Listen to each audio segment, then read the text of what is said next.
Good morning everybody. आज का जो हमारा विषय है, हम भारतीय संविधान के बारे में पढ़ेंगे, जो बहुत ही बेहतरीन टॉपिक है। और आप ऑल कंपटीशन में आप किसी भी तरह का कंपटीशन फाइट करेंगे तो निश्चित रूप से आप इस टॉपिक को लेकर कोई भी सा भी क्वेश्चन करेंगे तो गलत नहीं जाएगा।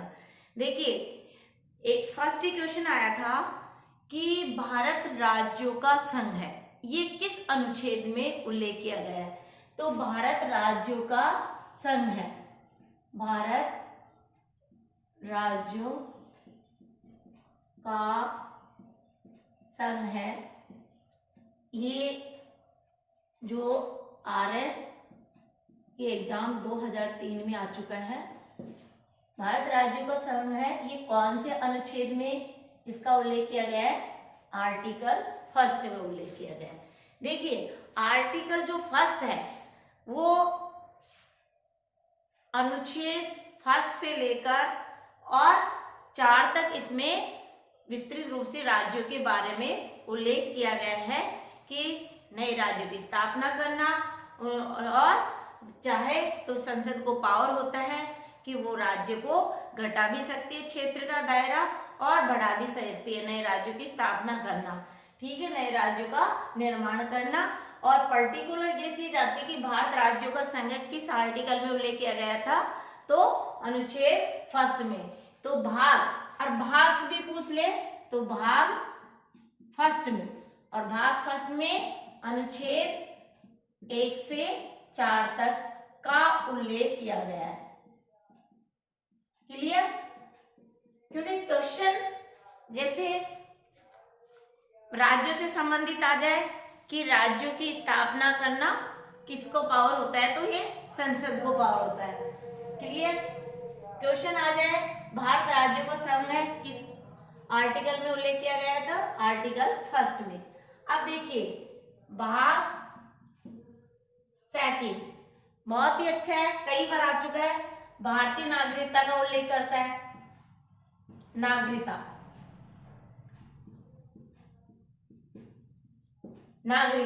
और ये नागरिकता की बात आती है आर्टिकल 5 से 11 तक। ये भी रखना है कि नागरिकता का उल्लेख कौन से आर्टिकल में किया गया है? 5 से 11 तक। अब जो वेरी इंपॉर्टेंट है, यहां से क्वेश्चन बनना शुरू हो जाता है, भाग 3 जो कि फंडामेंटल राइट, मौलिक अधिकार का उल्लेख किया गया है। और ये जो मौलिक अधिकार है वो 12 से 35 तक, 12 से 35 के बीच में कितने के अंदर है? 24 मूल अधिकार है। ये भी पूछ लिया जाता है। तो आपको ये चीज कॉन्सेप्ट बिल्कुल क्लियर होना चाहिए। यूपीएससी और आरपीएससी अगर आपको देना है, फाइट करना है, तो बिल्कुल जो मेंस है आप तैयारी शुरू करते हैं तो प्लीज ये नहीं आप पीटी से शुरू करें, आप मेन से तैयारी करना शुरू करें। जब आपका मेन सिलेबस को आप पूरा करेंगे तो उनका जो कंक्लूजन है, उनके डेटाज कॉन्सेप्ट क्लियर है, तो निश्चित रूप से आपको 50% बन जाती है और कट ऑफ इतनी जाती है 50-60 आराम से, और 60% तो आपका मेंस कवर हो रहा है। क्योंकि आपका जब पीटी क्लियर होता है तो पीटी और मेंस में कम समय मिलता है। इस वजह से आपको हमारी जो प्लानिंग है, जो भी यूपीएससी की तैयारी कर रहे हैं या आरपीएससी की आरएस की तैयारी कर रहे हैं, उनसे मैं यही निवेदन करना चाहूंगी कि हमारा जो टाइम टेबल है, शेड्यूल है, वो इस तरह से तैयार करें कि हमें मेंस तैयार करना है। क्योंकि वहां पे तो एकदम व्हाइट पेपर आता है और उसमें शब्दों की वर्डिंग होती है, काउंटिंग होती है, उसमें अपन को आंसर देना है। तो ये जो आंसर की प्रैक्टिस करेंगे आप, तो जब बार बार प्रैक्टिस करेंगे तो आपका जो कॉन्सेप्ट है बहुत क्लियर होगा और कहीं ना कहीं आपको कहीं डाउट नहीं होगा और डायरेक्टली आप पीटी तो क्लियर हो ही जाएगा। यदि आप पीटी की तैयारी से शुरुआत करते तो निश्चित रूप से आप पीटी तो क्लियर कर लेंगे, लेकिन फिर मेंस में आप क्लियर नहीं कर पाएंगे। और यदि आप मेंस के सब्स्टिट्यूट तैयारी करते हैं तो आपका पीटी भी क्लियर होगा, मेंस भी, और इंटरव्यू भी क्लियर होगा। मैं डॉक्टर सरला जी हूँ। आगे देखिए मौलिक अधिकार, बहुत ही यहाँ पे भी यदि मौलिक अधिकार को लेकर या मेरे पॉलिटिकल मेरा सब्जेक्ट है तो इसमें भी यदि कोई प्रॉब्लम है तो आप शेयर कर सकते हैं और अपनी टिप्पणी शेयर कर सकते हैं और सभी को सब्सक्राइब कर कीजिए, शेयर कीजिए ताकि और भी आप कॉम्पिटिटिव की तैयारी कर रहे हैं वो लाभान्वित हो सके। तो आइए हम देखते हैं आर्टिकल को, इसको क्लियर यहीं कर देंगे एक छोटे से डायग्राम में। अब बात करते हैं हम जो आर्टिकल 12 की बात करते हैं, ये भी आ जाता है, सीधा आप परिभाषा से जोड़ दीजिए। मौलिक अधिकार वे अधिकार होते हैं जो मानव की हमारी मूलभूत आवश्यकता की पूर्ति करते हैं और ये मौलिक अधिकार हमारे संविधान के द्वारा मान्य है, क्योंकि यदि हमारा मौलिक अधिकारों का हनन होता है तो हम सुप्रीम कोर्ट से हम अपनी सुरक्षा मौलिक अधिकारों के लिए सुरक्षा का अपील दायर कर सकते हैं। तो मौलिक अधिकार को आपको क्लियर करना है कि आर्टिकल 12 में परिभाषा का मौलिक अधिकारों को परिभाषित किया गया है जो राज्य के बारे में इसमें डिटेल्स में दिया गया है। और 13 है, ये यूपीएससी में आ चुका। आप तो 13 अल्पीकरण, अल्पीकरण ये वर्ड्स लाइन लिखिए क्योंकि आपको डिटेल पढ़ना है तो हमारे पूरे नोट्स मिल जाएंगे आपको, आप ले जा सकते हैं, लेकिन मैंने आपको कुछ शब्द निकाले हैं ताकि आपका कॉन्सेप्ट क्लियर हो और आपका ये जो क्वेश्चन आया तो छूटे नहीं। तो अल्पीकरण जहां वर्ड लिखा कि हमारे जो संविधान में मौलिक अधिकारों के लिए इसमें उल्लेख किया गया है कि जिस तरह से अल्पीकरण नहीं होना चाहिए तो उनको पूरी तरह से, तो ये अल्पीकरण शब्द आते ही आप आर्टिकल 13, क्योंकि बहुत सारे हमको 395 आर्टिकल पढ़ने पड़ेंगे तो आपको मैं लर्न करवा दूंगी। लोग स्टूडेंट कहते हैं मैम याद ही नहीं होता, लेकिन मैं आपको 2 टॉपिक में पूरे आर्टिकल क्लियर करवा दूं। तो ये आप यहाँ से अल्पीकरण शब्द को फाइंड आउट कर लेंगे तो आर्टिकल 13 में। अब आ जाते हैं ये जो 12 से 18 तक है तो ये समानता का अधिकार उल्लेख किया गया। समानता का अधिकार, समानता का अधिकार आर्टिकल 12 से कहां तक उल्लेख किया गया है? 18। 12-13 को मैंने इसलिए अलग किया है क्योंकि यहाँ मोस्टली पूछ लेते हैं बच्चे, इसको छोड़ देते हैं स्टूडेंट। तो आपको ये ध्यान रखना है जहाँ अल्पीकरण है आर्टिकल 13 करना है, जहाँ परिभाषा मौलिक अधिकारों को परिभाषित किया गया, मौलिक अधिकार के बारे में राज्य इसका विवरण दिया गया है वो 12 करना है। अब देखिए समानता का अधिकार, समानता का अधिकार आर्टिकल 18 में क्या गया गया है कि विधि के समक्ष समानता, विधि के समक्ष समानता और संरक्षण। इसका मतलब आप समझे कि कानून की नजर में सब इक्वल है, ठीक है, कानून की नजर में सब इक्वल है, अतः विधि के समक्ष समानता और संरक्षण। कौन से आर्टिकल में? 18 में। फिर देखिए 14 से 18 सॉरी 14 से अनुच्छेद 14 में विधि के समक्ष समानता और संरक्षण 14 से 18। फिर आप देखिए 15 ये ध्यान रखना, धर्म, जाति, लिंग, वंश, जन्म, ये 5 फैक्टर है। धर्म, जाति, लिंग, जन्म और वंश के आधार पर कोई भेदभाव नहीं किया जा सकता, कोई भेदभाव नहीं कर सकते। संविधान में ये स्पष्ट क्लियर है कि यदि कोई व्यक्ति धर्म, जाति, लिंग, जन्म के आधार पर किसी व्यक्ति से छुआछूत करता है तो कानून की नजरों में वो अपराध है। इसीलिए तो ये फंडामेंटल राइट इक्वलिटी का अधिकार दिया गया है। फिर क्लियर 14 में विधि के समक्ष समानता, 15 में धर्म, जाति, लिंग, वंश, जन्म के आधार पर कोई भेदभाव नहीं किया जा सकता। अब देखिए ये भी एग्जाम में आ गया है यूपीएससी में। तो अनुच्छेद 16 सरकारी नियोजन के आधार पर समानता।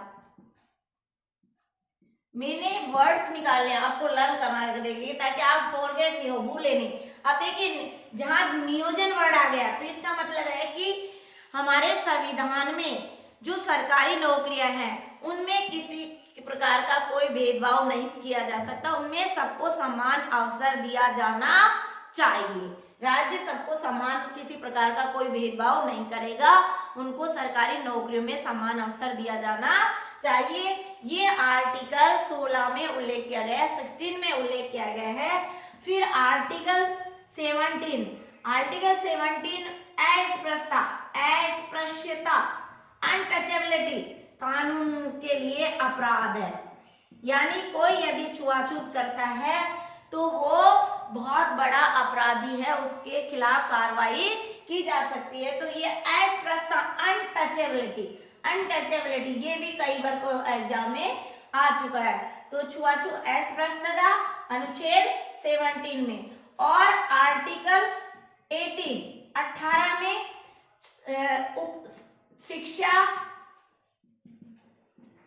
शिक्षा, ठीक है, सेना, इन उपाधियों को छोड़कर हम कोई उपाधियां नहीं ग्रहण कर सकते हैं, ठीक है।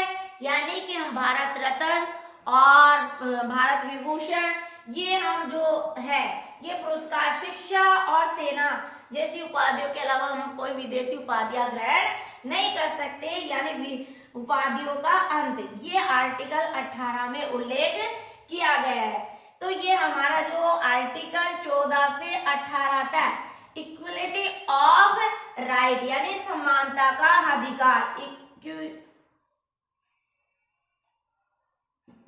इक्वलिटी ऑफ राइट, इंग्लिश में इसको इक्वलिटी ऑफ राइट, यानी समानता का अधिकार, और समानता का अधिकार का उल्लेख 14 से 18 तक किया गया है। क्लियर, यहाँ तक कोई प्रॉब्लम है नहीं। 12 में परिभाषित किया गया है, 13 में अल्पनीकरण वर्ड याद रखना है, और 14 से 18, 14 में विधि के समक्ष समानता, 15 में जाति, धर्म, लिंग, जन्म आधार पर कोई भेदभाव नहीं किया जा सकता, और 16 में नियोजन, सरकारी नौकरी वर्ड आते हैं कि सरकारी नौकरियों में सबको राज्य समान अवसर प्रदान करेगा, और 17 में अनटचेबिलिटी से याद करना है, अस्पृश्यता कानून की नजर में अपराध है, छुआछूत करना बहुत बड़ा अपराध है, और 18 उपाधियों का अंत, यानी भारत रत्न, विभूषण ये जैसे हम ले सकते हैं, और शिक्षा ग्रहण कर सकते हैं, सेना, शिक्षा और सेना की उपाधि को छोड़ बाकी और उपाधियां हम ग्रहण नहीं कर सकते। नेक्स्ट है हमारा दूसरा जो फंडामेंटल राइट है वो स्वतंत्रता का अधिकार, स्वतंत्रता का अधिकार। अब देखिए स्वतंत्रता का अधिकार की बात करें तो ये हमारे जो फंडामेंटल राइट है, फ्रीडम ऑफ इक्वलिटी, ये आर्टिकल 19 से लेकर 22 तक इसका उल्लेख किया गया है, इसका उल्लेख किया गया है। हम बात करें, इसको भी बहुत समझना बहुत जरूरी है, आप स्क्रीनशॉट ले सकते हैं, बहुत ही अच्छा है। तो यहाँ पे आप इसकी स्क्रीनशॉट ले लो। अब जब हम बात करें स्वतंत्रता का अधिकार की, जो आर्टिकल 19 से 22 तक है, बहुत ही अच्छा है। यहाँ पे भी ऑल कंपटीशन में यहाँ से क्वेश्चन टच होता है। स्वतंत्रता के अधिकार से फ्रीडम ऑफ इक्वलिटी, इक्वलिटी का मतलब होता है इक्वलिटी यानी स्वतंत्रता, इक्वलिटी समानता, फ्रीडम स्वतंत्रता, और राइट मीन्स अधिकार, फंडामेंटल मीन्स मूल अधिकार। कुछ वर्ड्स आप इंग्लिश में भी याद करें, क्योंकि एक्चुअल क्या है कि कई बार देवनागरी लिपि में लिखे वर्ड आ जाते हैं और आप वहां से उलझ जाते हैं, तो हमारा जो कॉन्सेप्ट है वो बिल्कुल गलत नहीं जाना चाहिए। अब दूसरा जो मूल अधिकार है, अब देखिए बात क्वेश्चन इस तरह से भी आ जा सकता है कि मूल संविधान में कितने फंडामेंटल राइट है। तो मूल संविधान की बात करें, देखिए हम समझने, मूल संविधान में तो मूल संविधान में 7 मूल अधिकार थे, ये ध्यान रखना है, क्योंकि हमारा जो मूल संविधान, जब संविधान बनाया गया था उस समय हमारे फंडामेंटल राइट 7 थे, लेकिन वर्तमान में मूल अधिकार 6 रह गए, वर्तमान में मूल अधिकार 6 रह गए हैं।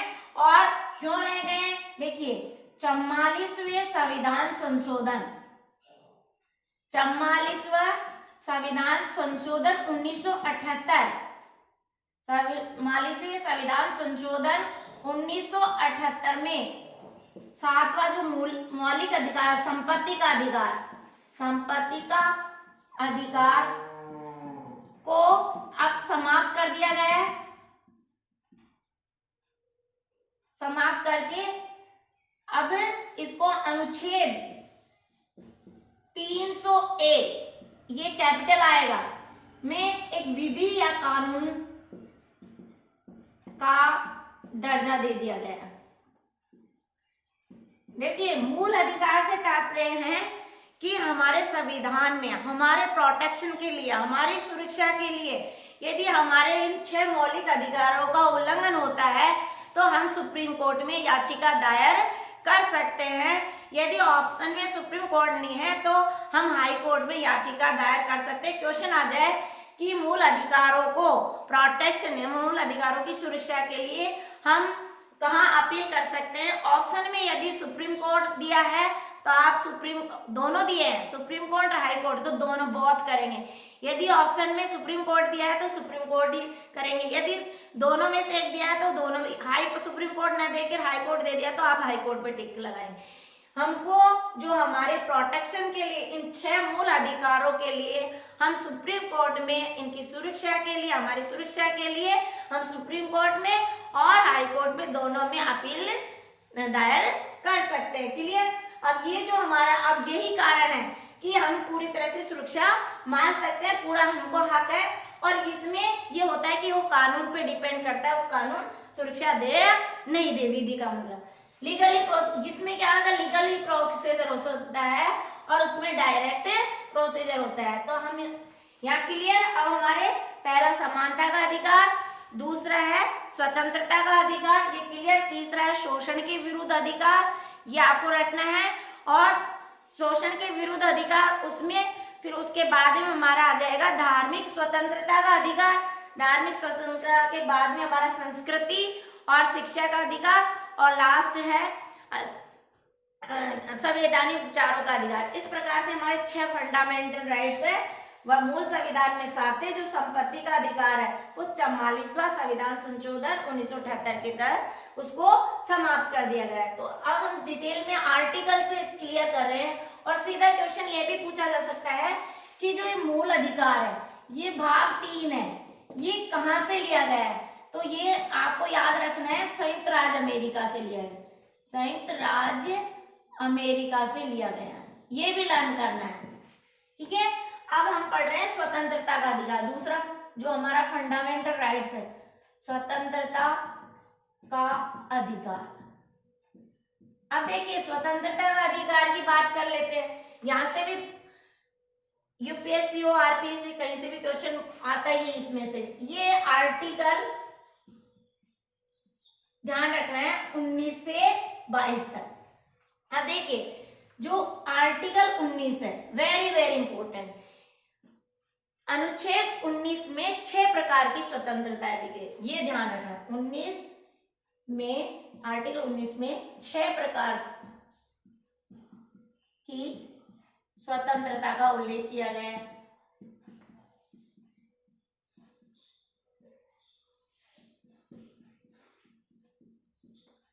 अब ये 6 प्रकार की स्वतंत्रता है। पहला विचार अभिव्यक्ति की स्वतंत्रता, ये क्वेश्चन कई बार आ गया। 19 फर्स्ट, विचार अभिव्यक्ति की स्वतंत्रता। यदि घुमा के आपसे पूछ ले प्रेस की स्वतंत्रता का उल्लेख कौन से अनुच्छेद, प्रेस की स्वतंत्रता का उल्लेख कौन से आर्टिकल में, कौन से अनुच्छेद में, अनुच्छेद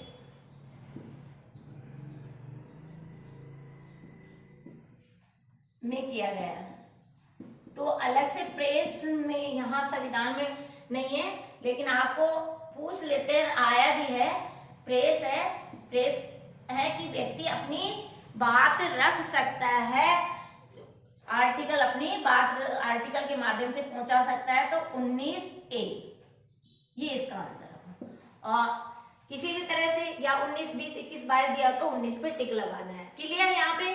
तो ये आपको अब ये इसमें जो 19 में 6 प्रकार की स्वतंत्रता है, उसमें पहला है विचार अभिव्यक्ति की स्वतंत्रता, दूसरा है कि आप कहीं पर भी बिना निरायुध अस्त्र शस्त्र के घूमने की स्वतंत्रता, थर्ड है हमारा कि आप कोई भी सभा, संघ, सम्मेलन या समिति बनाने का, ट्रस्ट बनाने का आपको फुल प्लेसमेंट है। ठीक है, 3 हो गए। फोर्थ है कि आप कहीं पे भी जाकर निवास कर सकते हैं। 5वां है आप कहीं पे भी जाकर व्यापार कारोबार खोल सकते हैं और आपको पूरी प्रेस है उसकी पूरी आजादी। इस प्रकार से हमारी जो 6 स्वतंत्रताएं हैं, विचार अभिव्यक्ति की स्वतंत्रता, भ्रमण करने की स्वतंत्रता, बिना अस्त्र शस्त्र के संघ और बनाने की स्वतंत्रता, समितियां, है ना, और कहीं पे भी आप पूरे ऑल इंडिया में घूम सकते हैं पर बिना हथियार के, बिना के। कोई इसका मतलब आजादी आपको है घूमने की, लेकिन ये नहीं आप हथियार लेके घूम रहे हैं।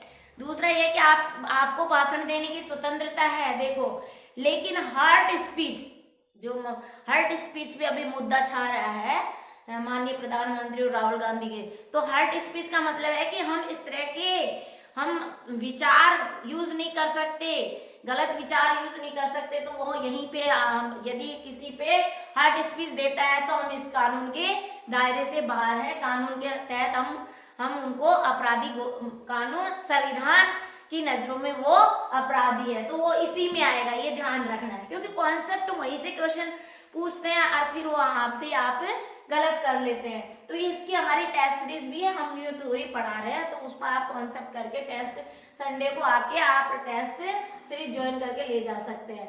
तो ठीक है, और आप कहीं पे भी जाकर अपना निवास कर सकते हैं, कहीं पर व्यापार कारोबार कर सकते हैं। इस प्रकार हमारे आर्टिकल में 19 में 6 प्रकार की स्वतंत्रता दी गई है। फिर आर्टिकल 20 अपराधों के संबंध में 2 सिद्ध अपराध शब्द आपको लर्न करना। अपराध से मतलब है कि आर्टिकल 20 में एक ही व्यक्ति को यदि एक ही अपराध के लिए बार बार, मान लो एक व्यक्ति है उसने एक अपराध किया है तो उसको बार बार दंडित नहीं किया जा सकता।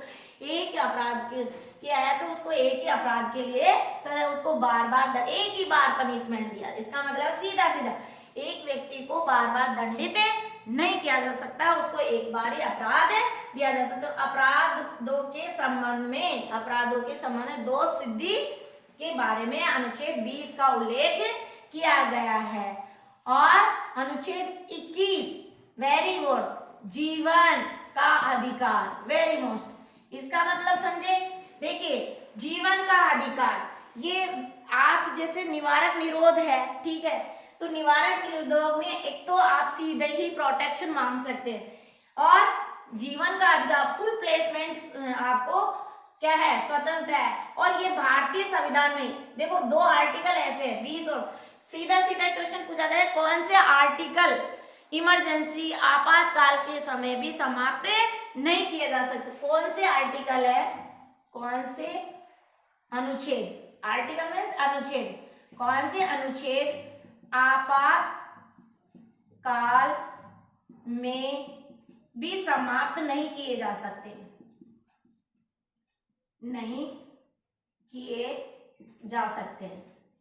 कौन कौन से आर्टिकल, तो ये और सब आर्टिकल समाप्त हो जाते हैं आपातकाल के दौरान, लेकिन 20 और 21 ये चाहे राष्ट्रीय आपात हो पूरे, लेकिन ये किसी भी हद में तक ये समाप्त नहीं किए जा सकते हैं। तो ये हम कानून में इनमें प्रोटेक्शन मांग सकते हैं। संविधान के तहत हम संविधान में रहकर इन दोनों के इमरजेंसी में भी ये हमको जीवन जीने का अधिकार है, इसको समाप्त नहीं किया जा सकता।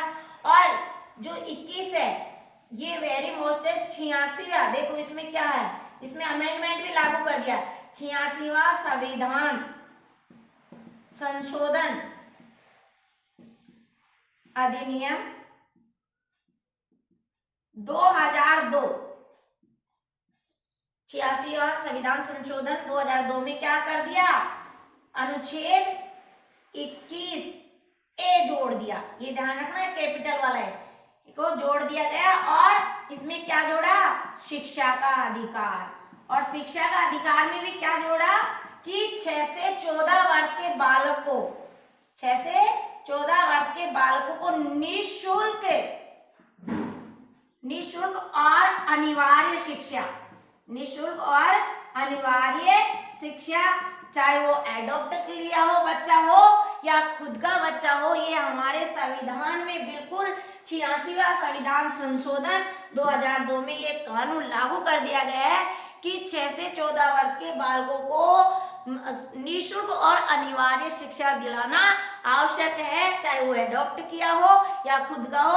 यदि ऐसा नहीं कर सकता है, 6 से 14 वर्ष के बालकों को अनिवार्य शिक्षा नहीं दिलाता है, तो वो कानून हमारे संविधान की नजरों में वो अपराधी है, उसके खिलाफ कार्रवाई की जा सकती है।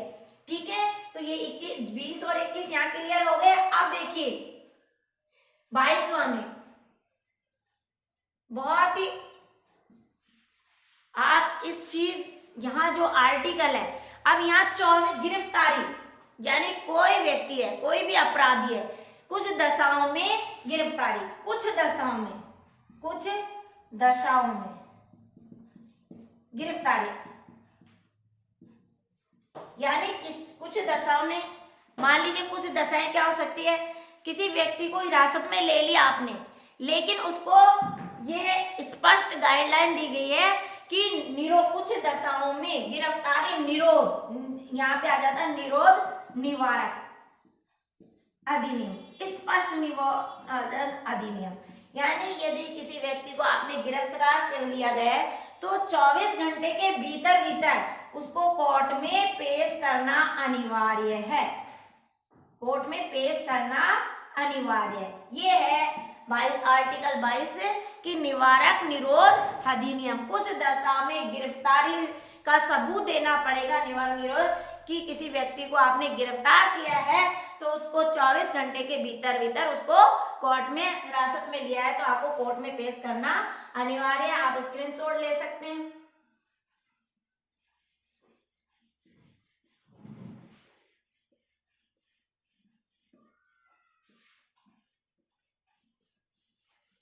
बहुत ही अच्छा टॉपिक है भाग 3। इस यहाँ से तो किसी भी कंपटीशन में आप बैठेंगे तो निश्चित रूप से 1 या 2 क्वेश्चन जरूर आते हैं। अब हमारा क्लियर, यानी हमारा जो 22 आर्टिकल वो क्लियर है। पहला समानता का अधिकार, दूसरा स्वतंत्र, यहाँ तक क्लियर है। अब हमारा थर्ड आर्टिकल आता है, मूल अधिकार आता है थर्ड वाला, वो है शोषण के विरुद्ध अधिकार, शोषण के विरुद्ध अधिकार।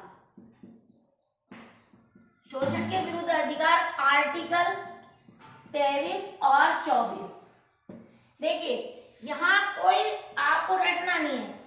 23 का मतलब है, आर्टिकल 23 है वो बलात् श्रम से, ये बलात् श्रम। अब क्या है, स्टूडेंट कॉन्सेप्ट क्लियर नहीं कर पाते, बलात् का बालक से ले लेते हैं, जबकि बलात् श्रम का मतलब है कि व्यक्ति के साथ तस्करी की जाती है, महिलाओं के साथ तस्करी की जाती है, उनको बेचा जाता है या उनको जितना काम कराया जाता है उतना उनको मानदेय नहीं मिलता है। तो ये आर्टिकल, यानी बड़ों का जो शोषण होता है वो आर्टिकल 23 के तहत किया जाता है। और आर्टिकल 24 में क्या होता है, 6 से 14 वर्ष के बालकों को किसी जोखिम भरे काम में नहीं लगाया जा सकता।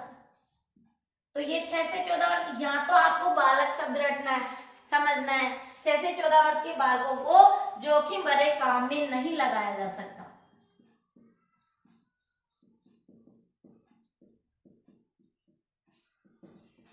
यदि 6 से 14 वर्ष के बालकों का शोषण करते हैं बड़े बड़े उद्योग में, चाय की थड़ी पे ये रखना, ये इस तरह से आप बच्चों का तस्करी कर रहे हैं, तो ये 24 में 6 से 14। और बलात् श्रम है कि महिलाओं को, पुरुष को 18 वर्ष से ऊपर के बालकों के साथ परिश्रम करवा लेते हैं, उसके अकॉर्डिंग उनको मानदेय नहीं मिलता है या उनको तस्करी की जाती है, बेचा जाता है। तो ये अनुच्छेद 23 और 24 में उल्लेख किया गया है, इसलिए इसका नाम क्या रख दिया, शोषण के विरुद्ध अधिकार। अब देखिए अब हमारा आर्टिकल मूल अधिकार है, 4th नंबर का जो मूल अधिकार है, इस धार्मिक स्वतंत्रता का अधिकार, धार्मिक स्वतंत्रता का अधिकार। धार्मिक स्वतंत्रता का अधिकार अनुच्छेद 25 से लेकर अनुच्छेद 28 तक। 25 से लेकर अनुच्छेद 28 में धार्मिक स्वतंत्रता, यानी हम 25 में धर्म की स्वतंत्रता, आर्टिकल 25 में धर्म की स्वतंत्रता। आप किसी भी धर्म को फॉलो कर सकते हैं, चाहे बौद्ध धर्म हो चाहे हिंदू धर्म, अंतःकरण से आप किसी भी धर्म को मान सकते हैं। ये अंतःकरण शब्द रट लेना 25 में, जहां अंतःकरण शब्द आते ही आप आर्टिकल 25 कर देना। ये नहीं दिया होगा तो ये दिया होगा, आप उलझने की कहीं जरूरत नहीं, आपको कोई आवश्यकता नहीं है। अब आपने ये धार्मिक स्वतंत्रता की बात कह दी, अब जब धार्मिक स्वतंत्रता की बात कहते हैं तो इनका मैनेजमेंट भी तो करेंगे आप।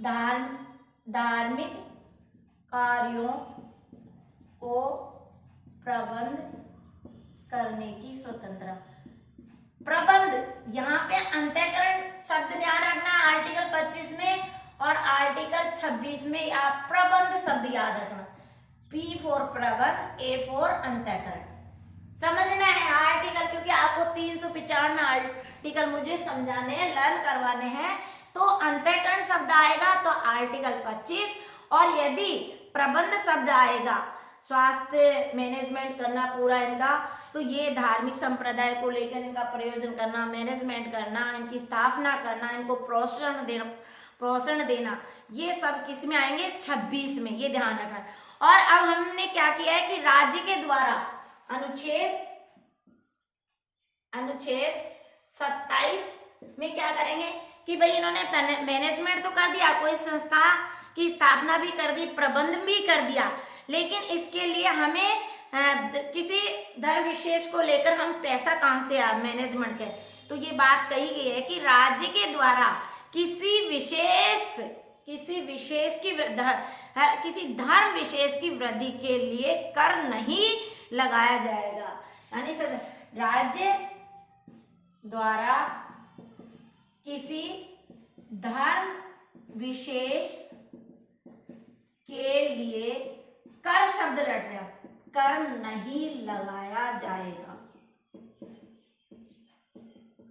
कई बार तो क्या थोप देते हैं, जैसे एससी कम्युनिटी के साथ अत्याचार करते हैं तो उनको कहते हैं भाई आप धर्म चेंज कर लो। तो ये हमारे इस तरह से किसी पे फोर्स करना, ये हमारे भारतीय संविधान में उल्लंघन करना है, और इसके तहत संविधान में वो अपराधी है, ऐसा नहीं कर सकता है। तो हमारे संविधान में पूरी तरह से व्यक्ति को स्वतंत्रता दी गई है, लेकिन स्वतंत्रता का मतलब ये नहीं कि किसी को हर्ट स्पीच करना। क्लियर? अब देखिए, अब हम ये करते हैं कि अनुच्छेद 28 वेरी मोस्ट, कई बार रिपीट हो गया। हमने ये चीज तो कर ली, अंतःकरण से किसी धर्म को मानने की स्वतंत्रता है, प्रबंध करने की स्वतंत्रता है, लेकिन राज्य के द्वारा किसी धर्म विशेष के लिए कर नहीं लगाया जाएगा, और नहीं कर प्राप्ति राशि के लिए वह किसी प्रकार का उपयोग करेगा। लेकिन अनुच्छेद 28 क्या कहता है कि हमारे जो शैक्षणिक संस्थाओं में धार्मिक शिक्षा नहीं दे सकते हैं। शैक्षणिक संस्थाओं में धार्मिक शिक्षा देना अपराध है। यानी पर्टिकुलर किसी, या 28 क्या कहता है कि हमने शैक्षणिक संस्था में, किसी भी शैक्षणिक संस्था में हम धार्मिक शिक्षा का पाठ नहीं पढ़ा सकते, किसी धर्म विशेष की शिक्षा को के बारे में नहीं दे सकते, या किसी धर्म की उपासना भी नहीं कर सकते। उपासना भी करना कानून की नजर में अपराध है।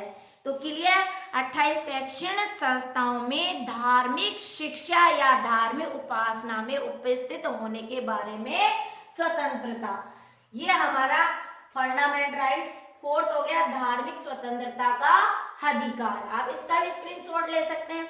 फिर हमारा नेक्स्ट है संस्कृति एवं शिक्षा का अधिकार। जो 5 फंडामेंटल राइट्स है वो है संस्कृति एवं शिक्षा का अधिकार। संस्कृति एवं शिक्षा का अधिकार। अब देखो, यहां से जो वर्ड्स है उससे ही हम लर्न कर सकते हैं आर्टिकल। संस्कृति एवं शिक्षा का अधिकार, हमारे 28 तक हो गए। अब ये आर्टिकल संस्कृति एवं शिक्षा का अधिकार, आर्टिकल 28 तक हो गए। संस्कृति में 29 और 30 दो ही आर्टिकल है। संस्कृति एवं शिक्षा का अधिकार में दो आर्टिकल है, 29 और 30। 29 में है अल्पसंख्यकों के हितों का संरक्षण। आर्टिकल 29 में अल्पसंख्यकों के हितों का संरक्षण, अल्पसंख्यक के हितों का संरक्षण, यानी हम प्रोटेक्शन दे सको। ओबीसी, इसको आप याद रख सकते हो ओबीसी वर्ड से, अल्पसंख्यकों के हितों का संरक्षण। और इनके राज्य के द्वारा इनको क्या किया जाएगा, पोषित शिक्षा संस्थाओं, पोषण दिया जाएगा, पोषित शिक्षा संस्थाओं, यानी जो मैनेजमेंट है पोषित किया जाएगा, जो फंड है वो दिया जाएगा। इसका मतलब है हितों का संरक्षण, पूरी तरह से संस्थाओं को प्रोटेक्शन दिया जाएगा। ठीक है, यानी आपको ये वर्ड्स याद करना है कि अल्पसंख्यकों के हितों का संरक्षण, पूरी तरह से इसको ओबीसी को संरक्षण प्रदान करता है। कौन सा, आर्टिकल 29। और आर्टिकल 30 में अल्पसंख्यक को शिक्षा संस्थान की स्थापना करने का पूरा अधिकार है। कोई नई संस्था संचालन कर सकता है और उनका मैनेजमेंट कर सकता है, तो ये शिक्षा संस्थाओं की स्थापना करने का पूरा अधिकार है। और हमारा जो 6 फंडामेंटल राइट है, वेरी वेरी मोस्ट, संवैधानिक उपचारों का अधिकार। आप चाहे तो इसकी स्क्रीन छोड़ लेते हैं, वो अलग से समझा देती हूँ।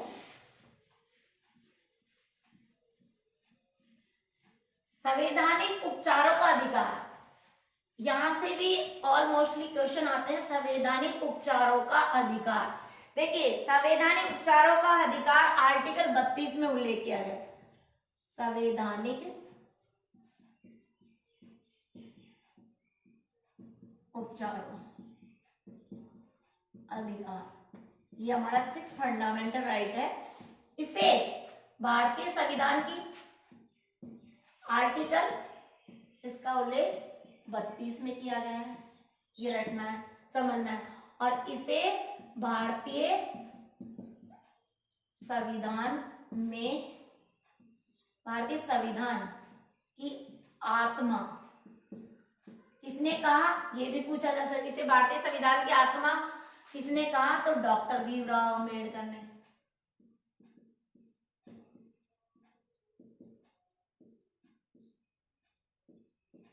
इसे कौन सा आर्टिकल है जिससे संविधान की आत्मा कहा गया है, क्वेश्चन ऐसे भी बन सकता है, तो आर्टिकल 32। या भारतीय संविधान की आत्मा किसे कहा गया है, संवैधानिक उपचारों का अधिकार। अब देखिए, प्रस्तावना को भी भारतीय संविधान की आत्मा कहा है, लेकिन ये किसने कहा है, ये ध्यान रखना है, डॉक्टर राजेंद्र प्रसाद ने। अब देखिए, ये क्वेश्चन भी यूपीएससी में कई बार, आरपीएससी यूपीएससी में आ चुका है। कौन से भाग को भारत का मैग्ना कार्टा कहा गया है,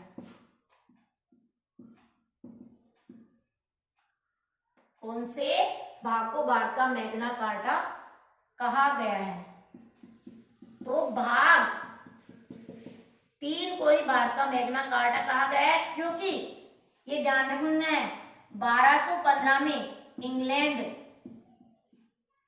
में ये अधिकार को स्वीकार, जिस तरह से अधिकारों का, मौलिक अधिकारों को के लिए, अपने अधिकारों की सुरक्षा के लिए इसको स्वीकार किया गया था। ठीक इसी प्रकार भारतीय संविधान में भी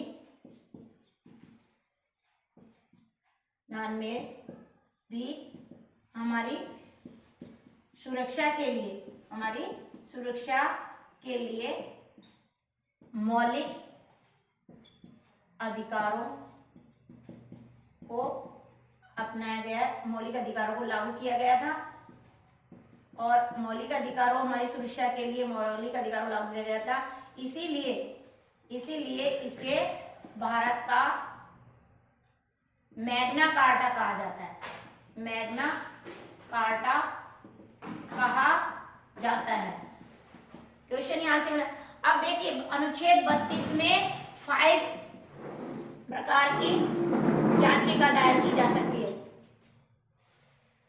5 प्रकार की याचिका दायर की सकती है। पहली है याचिका बंदी प्रत्यक्षीकरण, दूसरी परमादेश, तीसरी प्रतिषेध, चौथी उत्प्रेक्षण और पांचवी अधिकार प्रच्छा। अधिकार प्रच्छा ये भी क्वेश्चन सीधे सीधे प्रश्न किया जाता है कि हमारे संविधान में 5 प्रकार की रिट याचिका दायर की जा सकती है, बंदी प्रत्यक्षीकरण, परमादेश, प्रतिषेध, उत्प्रेषण और अधिकार प्रच्छा। तो ये जो हमारा फंडामेंटल राइट्स है, भाग 3 है, जो भारतीय संविधान में मूल अधिकार का उल्लेख किया गया है। वो जो मूल अधिकार है, कोई भी व्यक्ति अपने मूल अधिकार को लेकर यदि उसका उल्लंघन होता है, इसका शोषण होता है, तो वो सुप्रीम कोर्ट में या हाई कोर्ट में अपने मूल अधिकारों की सुरक्षा के लिए याचिका दायर कर सकता है। इस प्रकार के इसको आपको कॉन्सेप्ट को जितना पढ़ाया उसको पूरी तरह से आप इसको सुने समझे, और किसी तरह का आपका कोई कॉन्सेप्ट क्लियर नहीं हो रहा है तो प्लीज कमेंट्स करें। अब जो हमारा नेक्स्ट क्लास होगी, इसी टॉपिक पे आपको जितने भी एग्जाम में क्वेश्चन आए हैं वो क्वेश्चन करवाएंगे। Thank you so much. मैं डॉक्टर सरला, और आप सभी को शेयर करें और सब्सक्राइब भी करें ताकि बहुत से अधिक स्टूडेंट लाभान्वित हो सके।